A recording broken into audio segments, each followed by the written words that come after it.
¿Quieres que hablen bien de ti? No hables bien de ti mismo. Blaise Pascal. Saludos mis queridos genios, bienvenidos a otro video de Espiral Ciencias con su profesor Pedro González. Continuando con este curso de circuitos de corriente alterna, en este video se explicará detalladamente cómo es el comportamiento de un circuito inductivo puro, el cual está conformado por un inductor y una fuente de voltaje alterno. En esta clase se explicará cómo se obtienen las expresiones fasoriales de corriente y de voltaje para este tipo de circuito. También se introducirá el importante concepto de reactancia inductiva y todas las características de este término. Y por último, se analizará si en este tipo de circuito están en fase la corriente y el voltaje. Pero antes de continuar, no olvides suscribirte, activar la campanita para recibir mis notificaciones, darle me gusta al video, seguirme por mis redes sociales donde me encontrarán como Espiral Ciencias y muy importante, no olvides dejar tu comentario, con lo cual estarás ayudando al canal a seguir ascendiendo en YouTube. Y ahora sí, comencemos.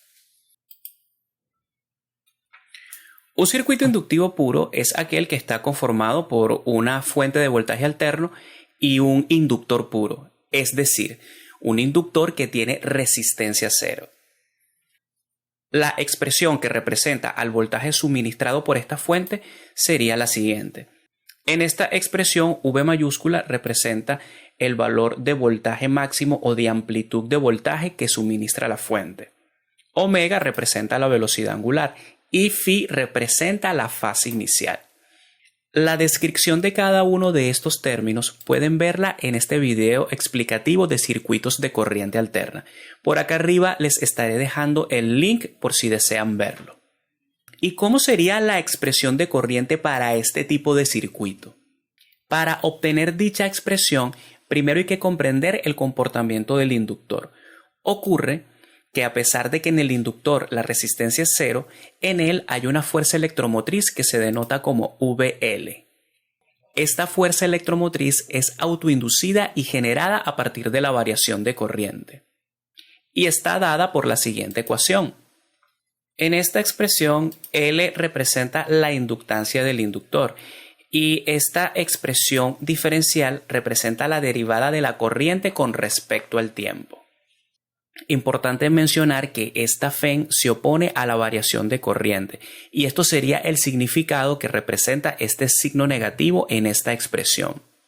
Si quieren ver la explicación detallada de estos términos y del proceso de autoinducción, les recomiendo que vean este video. Por acá arriba les estaré dejando el link por si desean verlo. Comprendido esto, ahora apliquemos la segunda ley de Kirchhoff para obtener la expresión de corriente para este tipo de circuito. Para aplicar esta ley se asumirán las siguientes condiciones. El circuito se analizará en un instante de tiempo t0. Los polos positivo y negativo de la fuente serán los siguientes. Se asumirá que la corriente sale del polo positivo. Y en este instante de tiempo estaremos dentro de un intervalo donde la corriente es creciente, es decir, va aumentando.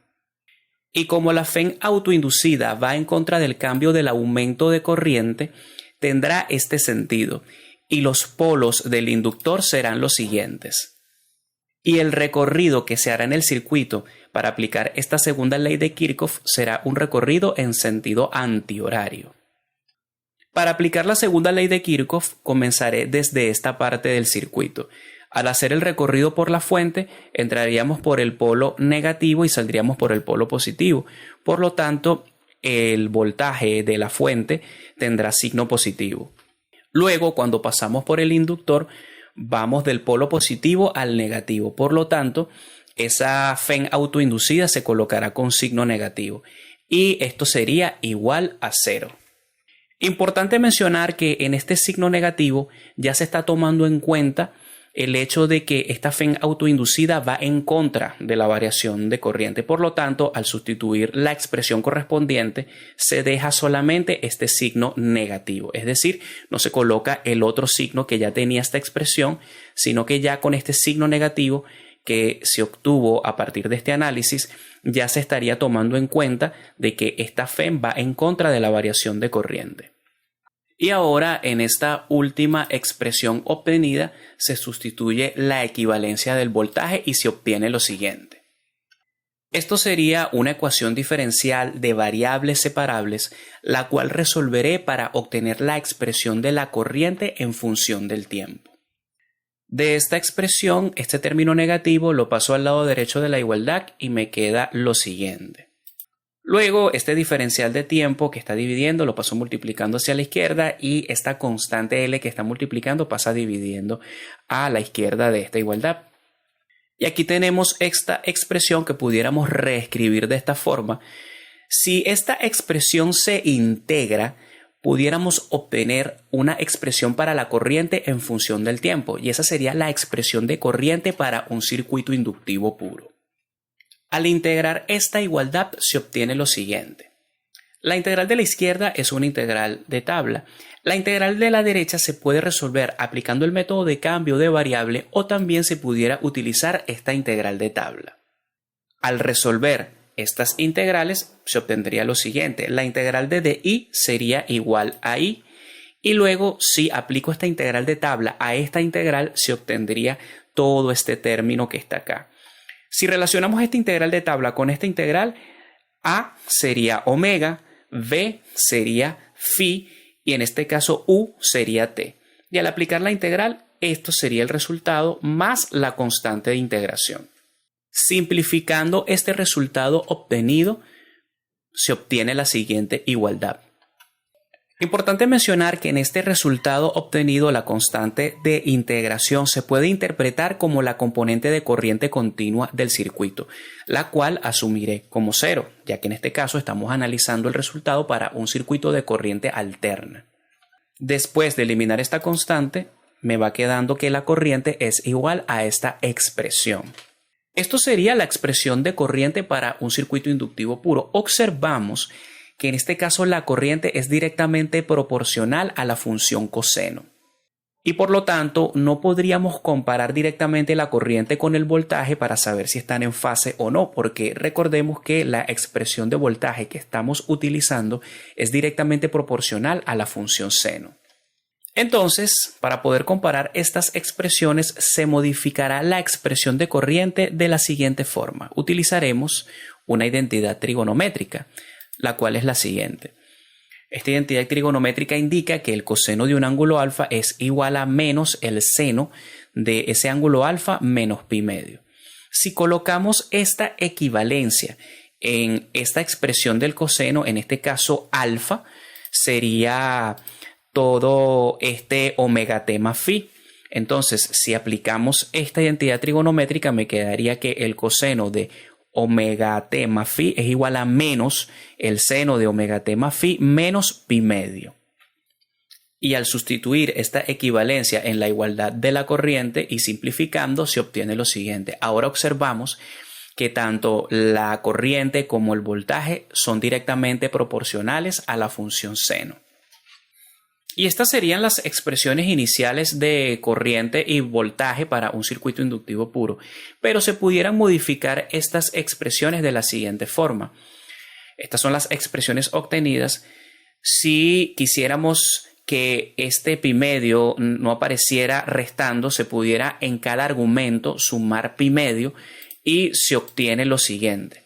Acá en este caso el voltaje me quedaría como omega t más phi más pi medio y la corriente quedaría de esta forma. Este cambio se hace porque estas son las expresiones que suelen aparecer en distintos textos universitarios.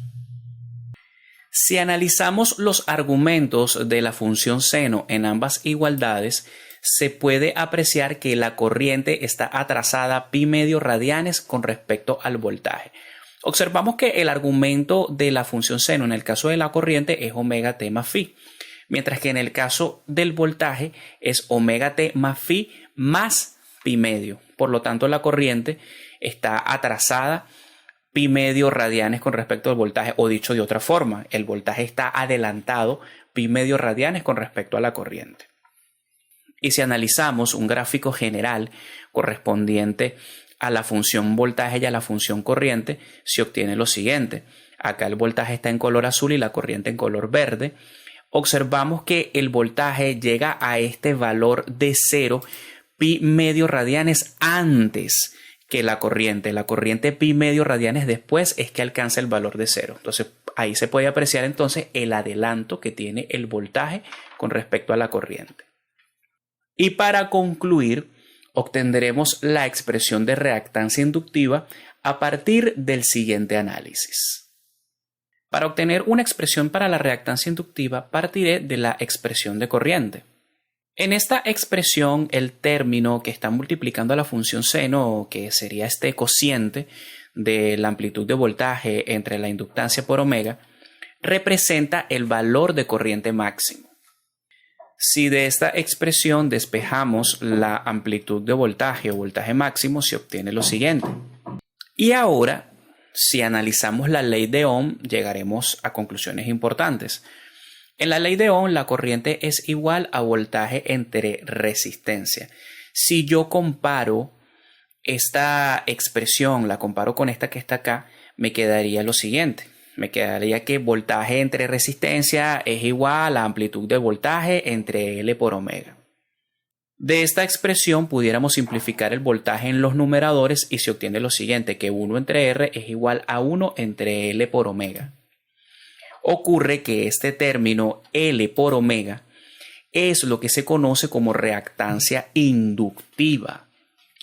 Y esta reactancia inductiva se puede apreciar a través de esta igualdad que tiene las mismas unidades que la resistencia. Y esta reactancia inductiva tiene características importantes, las cuales voy a explicar a continuación. La reactancia inductiva tiene las mismas unidades de la resistencia, es decir, su unidad es el ohm. Está relacionada con la corriente y el voltaje en la misma forma que la resistencia, es decir, representa oposición al paso de carga. Es directamente proporcional a la FEN autoinducida. Es directamente proporcional a L y omega. Es inversamente proporcional a la corriente. Ella también se pudiera expresar de esta forma. Es igual a el valor de voltaje máximo entre el valor de corriente máximo. Comprendidas todas estas características, ahora vamos a obtener las expresiones fasoriales de corriente, voltaje y reactancia, las cuales son utilizadas en diversos ejercicios de circuitos de corriente alterna. ¿Y cómo representar el voltaje, la corriente y la reactancia en forma fasorial? Para poder representar cualquiera de estas cantidades en forma fasorial, es necesario que comprendan detalladamente lo que es el concepto de los números complejos y de fasores. Si desean conocer cada uno de estos conceptos, por acá arriba les estaré dejando el link de estos videos por si desean verlo. Todo lo que explicaré a continuación tiene que ver con operaciones entre números complejos y fasores. Cabe destacar que un fasor es un número complejo.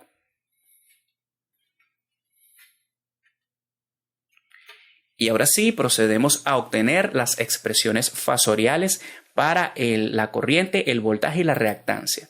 Comenzaré con el voltaje, partiendo de su expresión senoidal. Comenzaré hallando la expresión fasorial del voltaje en su forma polar, la cual sería la siguiente.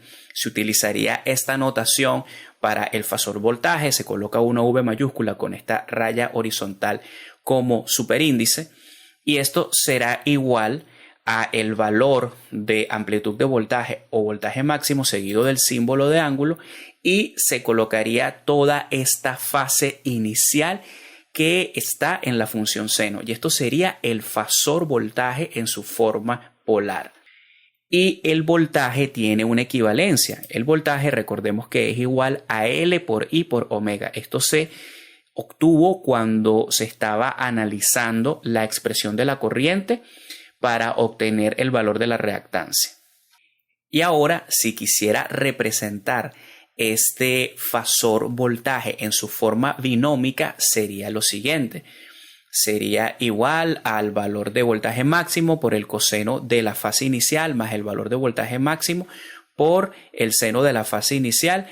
Y acá se colocaría la letra J para indicar que es la parte imaginaria. Estas expresiones de formas polares y binómicas de un fasor o de un número complejo se explican detalladamente en el video de números complejos que les recomendé hace unos minutos. Ahora vamos a obtener la expresión de corriente y partimos de esta expresión. Obtenemos la forma polar de la corriente, que sería igual a lo siguiente. El fasor corriente es igual al valor de corriente máximo seguido de la fase inicial y entre los dos estaría el símbolo de ángulo. Y acá donde está la corriente pudiéramos colocar su equivalencia, que es igual al valor de voltaje máximo entre inductancia por omega. Y ahora, si obtenemos el fasor corriente en su forma binómica, sería lo siguiente. Sería el fasor corriente es igual al valor de corriente máxima por el coseno de phi, que es la fase inicial, más el valor de corriente máxima por el seno de phi, que es la fase inicial en esta expresión, por J para indicar que esta es la parte imaginaria de ese fasor corriente. Y ahora vamos a obtener la expresión fasorial de la reactancia inductiva.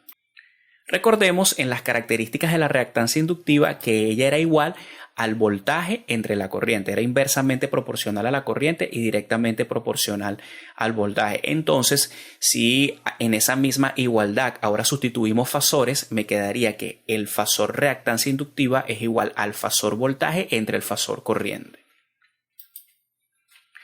Y esto en su forma polar sería lo siguiente. Voy a sustituir las expresiones de voltaje y de corriente en su forma polar acá en este cociente y obtendríamos lo siguiente. Acá esto se simplifica. Acá esta corriente se simplificaría con esta corriente al dividir. Y recordemos que si estoy dividiendo dos números complejos o dos fasores que están en su forma polar, se restan los argumentos. Entonces, en este caso, este phi medio más pi se le restaría este phi que está en el denominador. Al simplificar esta expresión obtenida, tenemos que el fasor reactancia inductiva en su forma polar sería L por omega, símbolo de ángulo, y el valor de pi medio. Y ahora, en su forma binómica sería lo siguiente. El fasor reactancia inductiva sería igual a L por omega por el coseno de pi medio, que es el argumento, más L por omega por el seno de pi medio, que es el argumento. El coseno de pi medio es 0, este término se anula. Entonces aquí me quedaría directamente que el fasor reactancia inductiva en su forma binómica es igual a L por omega por J, ya que el seno de pi medio es 1.